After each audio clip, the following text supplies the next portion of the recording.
Currently, the noosphere is overflowing with inconsistent, contradictory, incomplete and disharmonious thought forms, creating an almost catastrophic cacophony. The world mind lacks unity.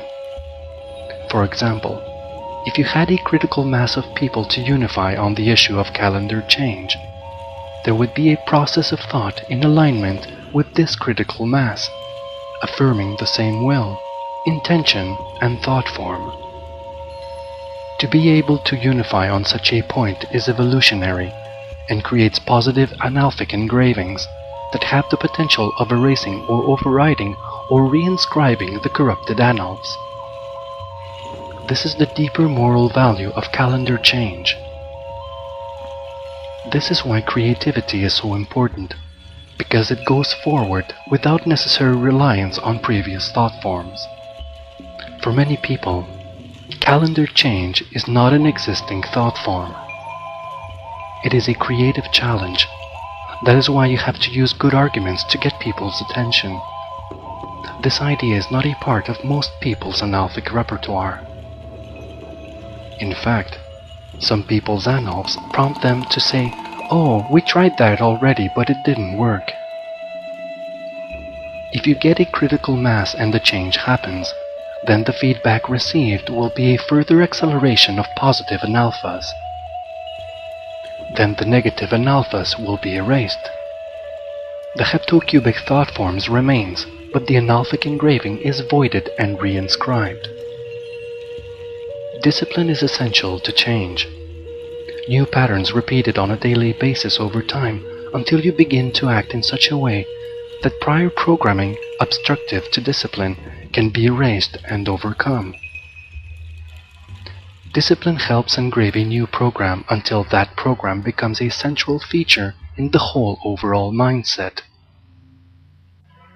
You are always dealing with unconscious programs as well, like sense impressions in early life that establish a particular behavioral code. The conditioned mind takes many experiences and filters them, sending many seemingly unnecessary thoughts to the subconscious. The unconscious is a vast store of unutilized or rejected thoughts and sense impressions. Though much may be useless, some may be valuable, but you must discriminate. The purpose of a new program is to establish a higher behavioral norm. This process inevitably jars the mind, causing subconscious sludge to surface. When you feel this, it is wise to make an effort to sit down and change your mind. You have to say, "This is not furthering my new program." With persistence, you will finally reach the point where the new program is so strong that you can immediately recognize the subconscious programming.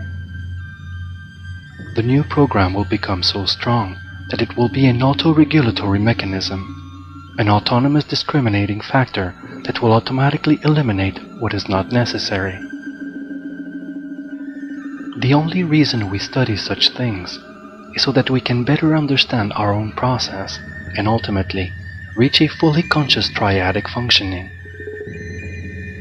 When the fourth dimensional other has the third dimensional self under control, as it were, then the fifth dimensional can become evident, like light shining through a screen.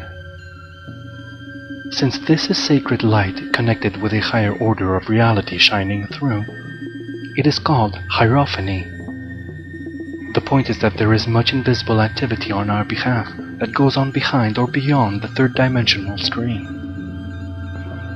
We must keep asking, what is the logic presented in cosmic science?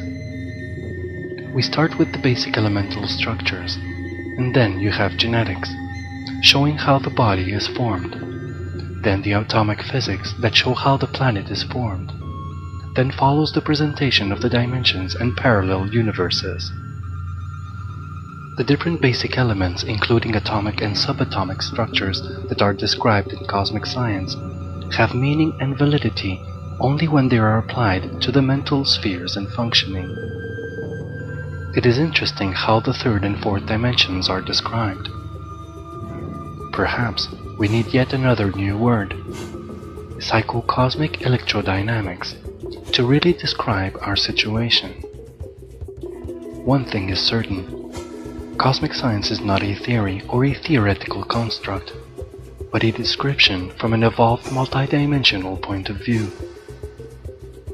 The application of the basic structures of the elements has to do with how we perceive, how we think, what the mind is like, and what the planet is like. The planet is described as the receptacle of plasmas, the thermic and luminic effect of the sun and other cosmic forces. The planet has geological covers that correlate with different electrostatic layers going down to the core. The geological strata, lithosphere, outer and inner mantle provides the insulation of the Earth. The radial plasmas are stored at the core, and the north and south poles provide the planetary axis, technically known as Maury tubes.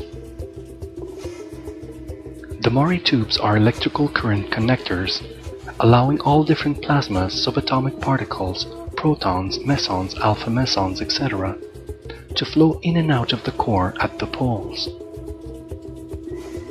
The core itself is a giant octahedral crystal that functions as an electronic interdimensional capacitor of cosmic intelligence and telepathic radiogenetic and radioplasmatic waves.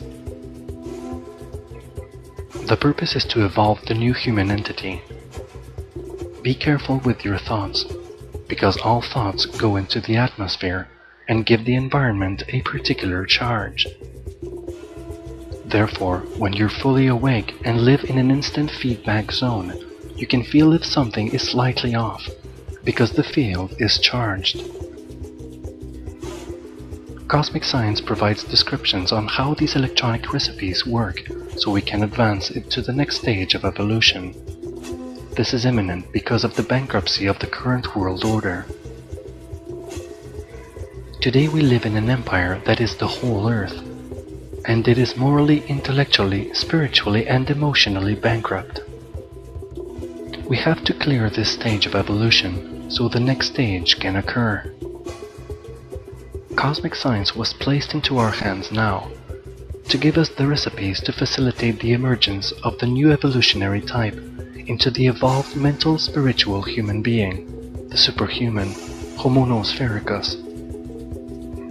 Cosmic science gives us specific information and structures for reformulation of our body, mind, and emotions. To begin to put these principles into practice is to participate in the evolution of the new human type. And that is a divine opportunity and serious business. The twin transmitter-receiver relationship creates an archetypal working structure for the new human. Together, they are creating a cosmic entity.